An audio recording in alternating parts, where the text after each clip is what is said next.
एक वकील साहब ने अपने बेटे का रिश्ता तय किया। कुछ दिनों बाद वकील साहब होने वाले समधी के घर गए तो देखा कि होने वाले समधी खाना बना रही थी। सभी बच्चे और होने वाली बहू टीवी देख रहे थे। वकील साहब ने चाय पी, कुशल जाना और चले आए। एक माह बाद वकील साहब समधी जी के घर फिर गए। देखा समधन जी झाड़ू लगा रही थी, बच्चे पढ़ रहे थे और होने वाली बहू सो रही थी। वकील साहब ने खाना खाया और चले आए। कुछ दिन बाद वकील साहब किसी काम से फिर होने वाली समधी जी के घर गए। घर में जाकर देखा होने वाली समधन बर्तन साफ कर रही थी, बच्चे टीवी देख रहे थे और होने वाली बहू खुद के हाथों में नेल पेंट लगा रही थी। वकील साहब ने घर आकर गहन सोच विचार कर लड़की वालों के यहाँ खबर पहुंचाई कि हमें ये रिश्ता मंजूर नहीं है। कारण पूछने पर वकील साहब ने कहा कि मैं होने वाले समधी के घर 3 बार गया। तीनों बार सिर्फ समधन जी ही घर के कामकाज में व्यस्त दिखी। एक भी बार भी मुझे होने वाली बहू घर का कामकाज करते हुए नहीं दिखी।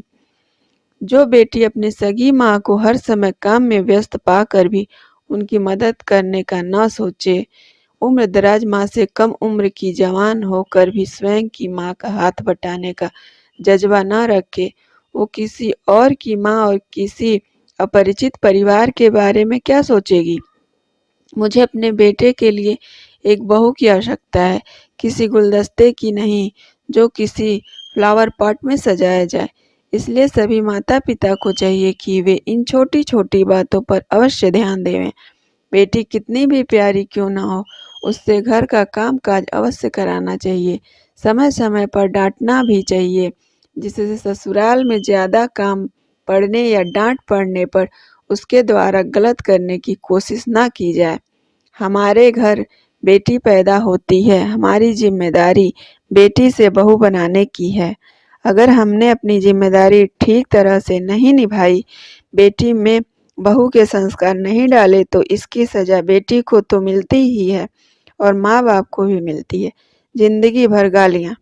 हर किसी को सुंदर सुशील बहू चाहिए, लेकिन भाइयों, जब हम अपने बेटियों में एक अच्छी बहू के संस्कार डालेंगे, तभी तो हमें संस्कारित बहू मिलेगी।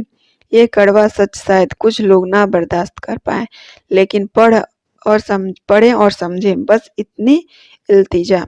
वृद्धाश्रम में माँ बाप को देखकर सब लोग बेटों को ही कोसते हैं, लेकिन ये कैसे भूल जाते हैं कि उन्हें वहाँ भेजने में किसी की बेटे का भी अहम रोल होता है।